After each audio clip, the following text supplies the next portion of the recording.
You're listening to HowStreet.com radio, available online at TalkDigitalNetwork.com. Welcome to HowStreet.com radio, the online source for market opinions. Here is Jim Goddard. My guest is David Gurwitz, Managing Director of the Charles Nenner Research Center. Welcome to the show, David. My pleasure to be on again, as always. Janet Yellen has done some yelling today. Has that had any impact on the markets? A little bit. It always does. We're not so short-term focused, as you know. So I was watching business television, and they were tracking the market second by second as she spoke, and right. It seemed about the same as a sound wave file. Yeah. Correct.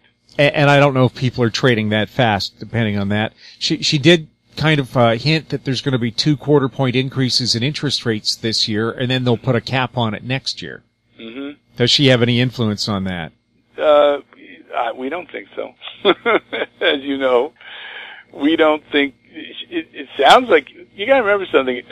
Let me just, you people have been listening for a bit. If this were the case, that they had influence, then everything would be like perfectly pitched over all this time, over all these decades. That this fine-tuned machine runs everything, and we don't think that it does. How could rates have gone from Fed funds from 6 to 0, and we're at a pretty low level of rates, and the economy overall isn't booming, as everybody knows, and so you have this tremendous debt every year that's just more and more and more and more and more, and there hasn't been this engine for economic recovery. That's not cyclical talk. That's just, quote-unquote fundamental talk. We, with our system that don't try and make those determinants for purposes of trading, we just see bonds will be going down in value, meaning up in rates, over the next 30 years, starting relatively soon. I was just on the phone with a client, regardless of what they say or not. And the bonds and the stocks also we really think are topping more next year. Although it's interesting, Charles Nenner on CNBC on September 30th, and your listeners are welcome to go to the site or write to me, and I'll send them that link. He said on September 30th of last year, the Dow is not going to go more than 5% for many, many years until of this level. And today we're at the same level we were September 30th of last year, which is 9 months ago. So taking a look at the equity markets, the S&P, NASDAQ. Yeah, let me say what we said today, just people can get an idea of what the research would say. It's held our closing level of 2084 June futures and rebounded, so kept the equities on a buy signal. And while we were, I can move higher from here. Being long is risky because our overall technical model shows weakness. Therefore, we're in this range, and the following closes puts them back on a sell signal. Buy signal, sell signal. It's kind of been range bound, obviously for 9 months. Same level. So below S&P 2075, NASDAQ 4364, Dow 177. We'll put on sell signal. It doesn't mean go short. It just means not to be long, which is a whole nother way of trading. In, out is, again, we write this for so many types of people that we don't recommend what to do. We just say, here's what we see, here's where it's going, and then everyone has to decide how to play it on their own. Because we have hedge funds, family offices, individuals, so it's totally different sizes and strategy. What about the VIX, the cash fund? Closed above 1385, so it was on a buy signal, but short-term cycles are down, so don't do anything on it. Closed below 1420 is a sell signal. Again, we're looking towards 1105. So there we look like the lower VIX is where we're heading. So we wouldn't be in it either. But actually, what we're saying is there'll be some motion, but it's mostly sideways now. And why force things? Is that a general trend for most of the equity markets right now? Sideways? Yes. Do we know when that'll change? That's a very good question. It's let me read what we were going back and forth in today just to get an idea of, that whole period. But basically, the VIX, VXX, close above 1950 cancels a sell signal based on short-term cycles. We expect a low in the VIX by the end of the week. So we're looking for down move in stocks. not a huge one, but we're still looking for a down move through the summer. But is this a 20% move? No. It's, it's within a range bound. Longer term, as I've said, we're expecting much, much lower stocks. We don't think that'll really start till next year. But that goes to the end of the decade. Gold, silver. GLD, gold bottom. GLD, gold cycle, the daily's bottom. We'll close about 114.60, needed for more upside. And towards 121.80 with a stop at 110. So again, gold, we're looking at 13 and change over the next several months, and then we're going to take a good look and see if it goes past higher, and if not, could go much lower. Is there going to be much change in the European markets? You talking equity? Yes. Similar. They hit their wall, and we called it like we said today on the DAX, the FTSE, the AEX.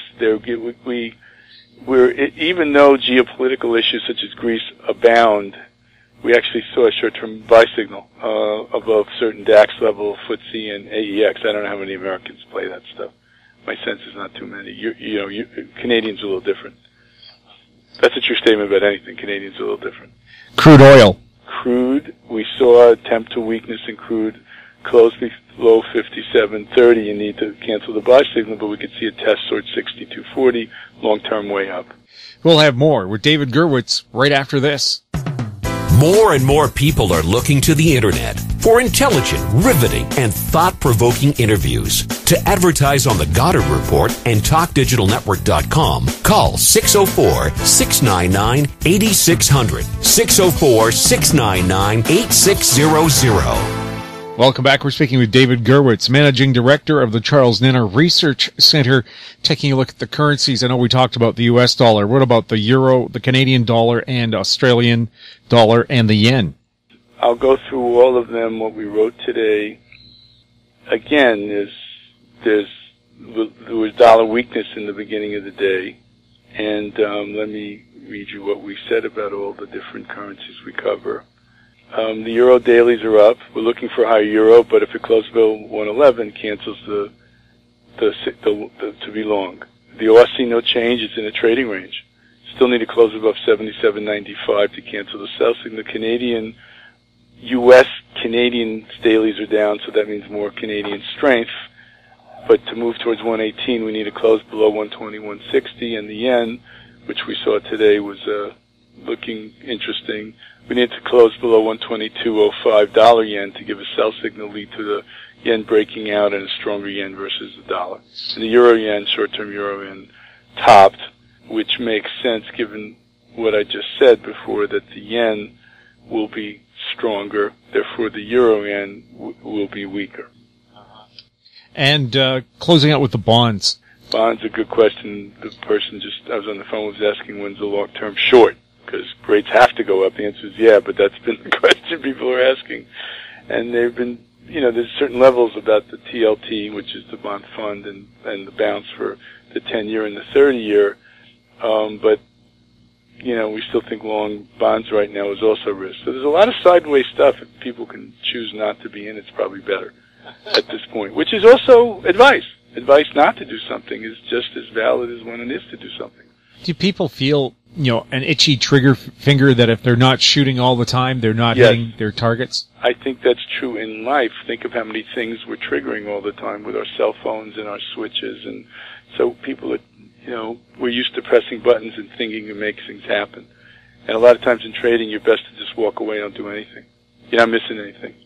But it's hard. It's a very hard thing to do. We think, for instance, for crude, better to play it in the futures because of the contango, and the same thing with nat gas, but how many people can easily play the futures, So the answer to your question is yes, people are very over trading, in my opinion. Especially short term, you have to pay a large tax, so you have to trade a lot and pay a lot of tax and deal with the stress. Is it always worth it? I don't know. David, thanks a lot for chatting with us. Pleasure, always. My guest has been David Gurwitz, Managing Director of the Charles Nenner Research Center, their website, charlesnenner.com. You're listening to HowStreet.com radio. Find us on Twitter at TalkDigitalNet.